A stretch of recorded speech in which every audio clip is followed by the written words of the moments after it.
Anyway, part of the exercise that you do when we work with the horses, you go out and choose a horse to work with.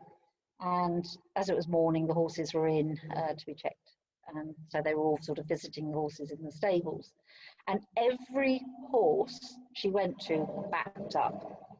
And so she was used to humans doing this. But when the horses started doing it, she was really hurt that every horse just didn't want to come anywhere near her. And she tried to sort of be a bit bravado and pretend she didn't want to do the exercise, but we could see that it had really touched her, had really hurt her.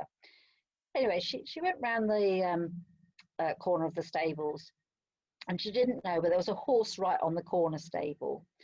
And he was also, he'd come from a very abusive background himself, and so he was a very angry horse, and not exactly the quietest horse and easiest horse to work with on the yard.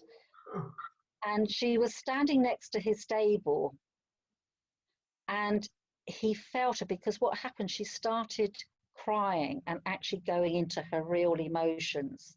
And then he turned round with his head and then just touched her on the cheek. Wow.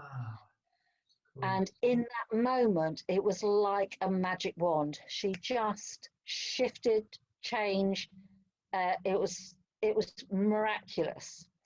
And she became very animated. The two of these got on. So bear in mind, she'd not worked with horses before. This horse got her. This horse understood exactly where she was coming from, why she was angry. And they were working together like they'd been together for months, and they had this great relationship. It was really fascinating to watch. That's amazing. You know,